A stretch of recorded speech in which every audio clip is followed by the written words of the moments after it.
Bem-vindo ao podcast Opinião em Foco, nosso quadro de crítica.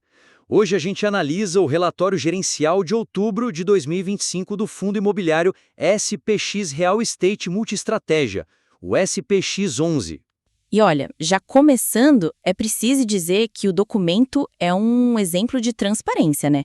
A quantidade de detalhes, de informação, é um ponto de partida excelente.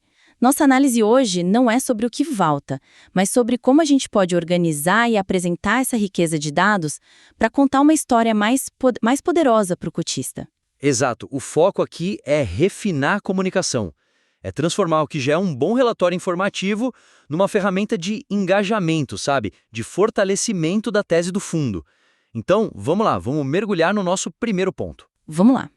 Hoje a seção Comentários do Gestor, ela é um ótimo resumo do mês, mas ela existe quase como uma ilha. Uma ilha é uma analogia perfeita. O leitor absorve aquela análise inicial, aí vira a página e se depara com uma avalanche de gráficos de tabelas. A ponte entre a intenção do gestor e a prova nos dados, quem constrói é o próprio leitor. É isso. É como se a gestão entregasse uma caixa com todas as peças de um quebra-cabeça, sabe? Um quebra-cabeça caríssimo, de altíssima qualidade, mas sem a foto do resultado final na tampa. As peças estão todas lá, a informação é completa, mas o investidor precisa montar a imagem sozinho. Isso exige um esforço que, assim, poderia ser evitado. A questão não é falta de informação, mas a falta de fios condutores para costurar o relatório. E, aliás, se você está gostando dessa análise, não se esqueça de compartilhar este episódio com quem também investe ou se interessa por fundos imobiliários. Exatamente. E o risco é que, nesse esforço, a mensagem principal se perca, né? O gestor diz que o cenário de inflação melhorou e, por isso, fez um novo investimento no CRI BLVD Alt. Ótimo! Só que 3 páginas depois, quando o cotista vê o gráfico de alocação mostrando a posição em CRI subindo para 69%, ele talvez não faça essa conexão de cara. Não faz. Ele precisa voltar, reler, pensar, então é por isso. Esse trabalho mental repetido várias vezes pode ser cansativo e, no fim, dilui o brilho da estratégia. E a solução para isso não é adicionar mais texto nem mais dados. Pelo contrário, é usar pequenos pontos de conexão ao longo do documento.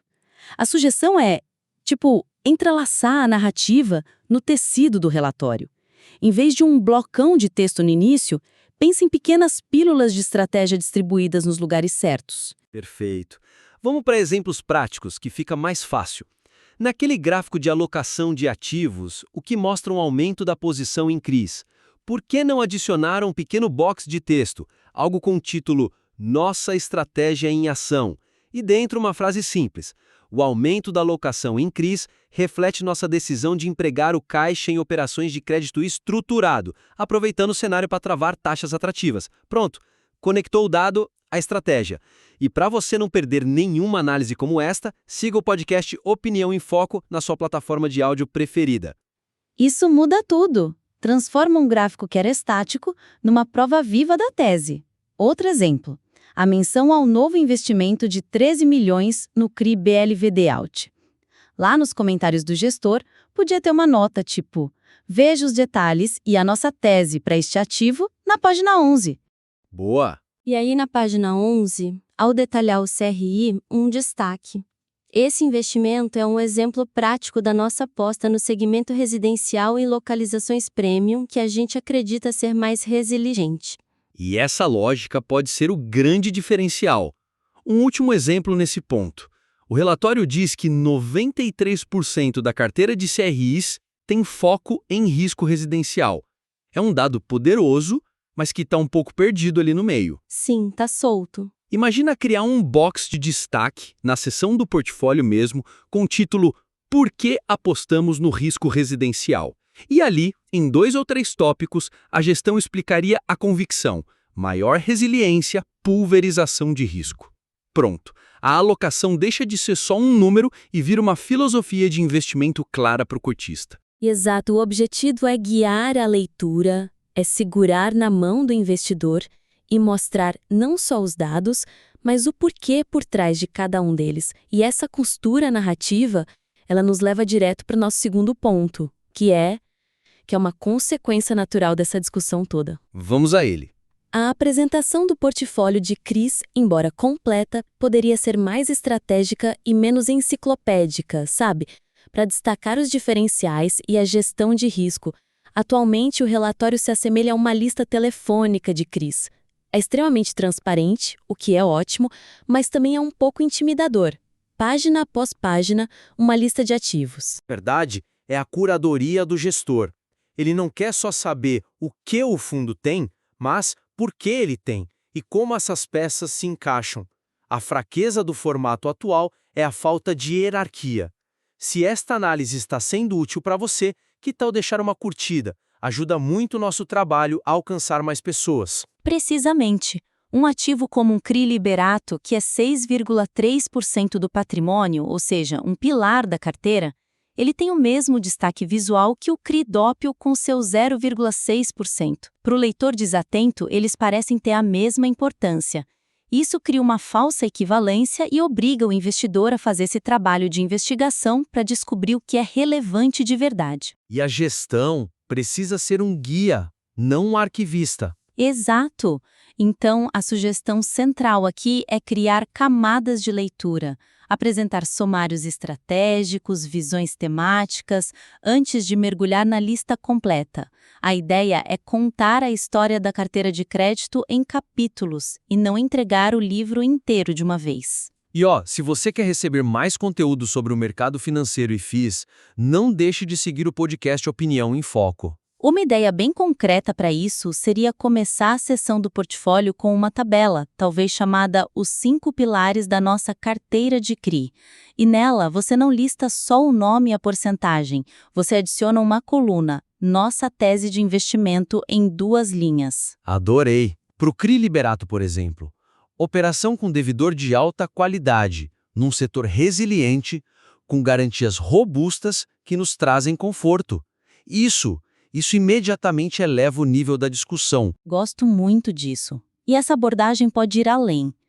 Depois de mostrar os pilares, por que não agrupar o resto por temas? Em vez de uma lista alfabética gigante, a gente poderia ter seções, tipo Nossas posições em desenvolvimento residencial ou Nossas apostas no setor de logística. Isso organiza o pensamento do leitor na hora. E mostra que existe uma intenção por trás da diversificação, né? Seria um avanço tremendo. E outra forma de adicionar estratégia é cruzando informações que hoje são apresentadas sozinhas. O relatório tem um gráfico de pizza ótimo mostrando os indexadores. 65% em IPCA, 35% em CDI. É útil, mas a gente pode enriquecer. Que tal uma tabelinha que cruza o indexador com o tipo de risco? Como assim? Por exemplo, mostrar que dos 77% da carteira que estão em risco de obra, a gestão optou por balancear com X% em IPCA e Y% em CDI para se proteger em cenários diferentes. Isso não é só transparência, é uma aula de gestão ativa. Gostou da análise? Então curta este episódio para que possamos trazer mais conteúdos como este. E para fechar este ponto, o poder do apelo visual. O relatório mostra a alocação geográfica listando os estados. São Paulo, Rio Grande do Sul. Funciona, mas é pouco impactante. Por que não substituir essa lista por um mapinha do Brasil com os estados onde o fundo tem exposição coloridos? O leitor bate o olho e em 1 segundo entende a diversificação. É mais limpo, mais rápido e muito mais eficaz. Todas essas sugestões caminham na mesma direção, né? Transformar a apresentação de dados numa conversa estratégica. E por falar em estratégia, isso nos leva ao nosso terceiro e último ponto de análise, que é um olhar para o horizonte. Que é o seguinte: o relatório poderia fortalecer a conexão entre o desempenho passado e a visão futura, oferecendo mais clareza sobre as perspectivas do gestor. O documento é um retrovisor impecável. Ele mostra em detalhes o que aconteceu em outubro, compara a rentabilidade com os benchmarks. É um trabalho de reporte de resultados excelente, mas o para-brisa parece meio embaçado.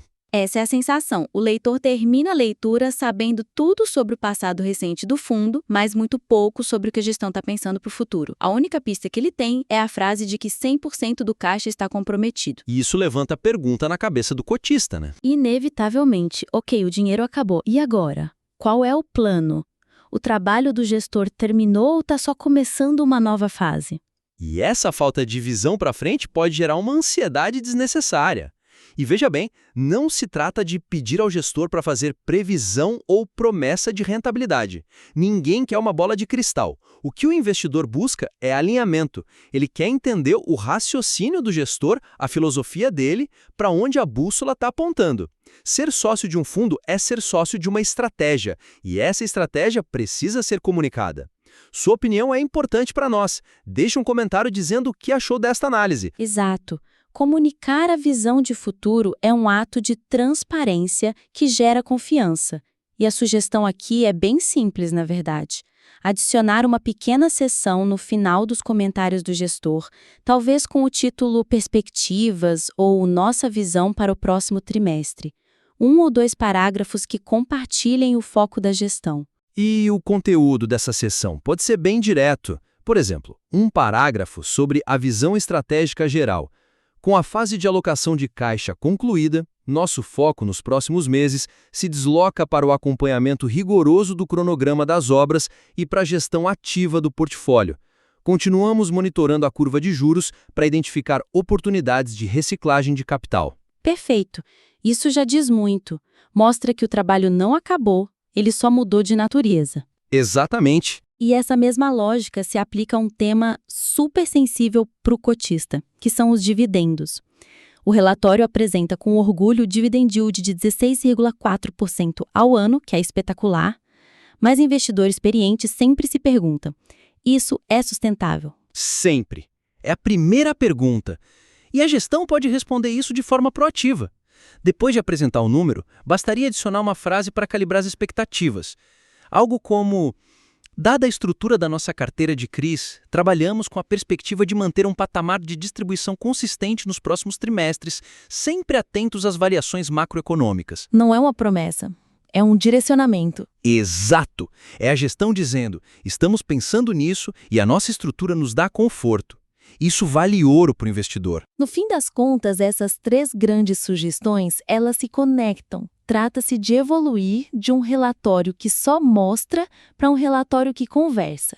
É sair do plano da informação pura e entrar no plano do diálogo estratégico com o cotista. Muito bem. Resumindo então nossa conversa de hoje, os pontos principais para elevar ainda mais o nível do relatório do SPX S11 são 3.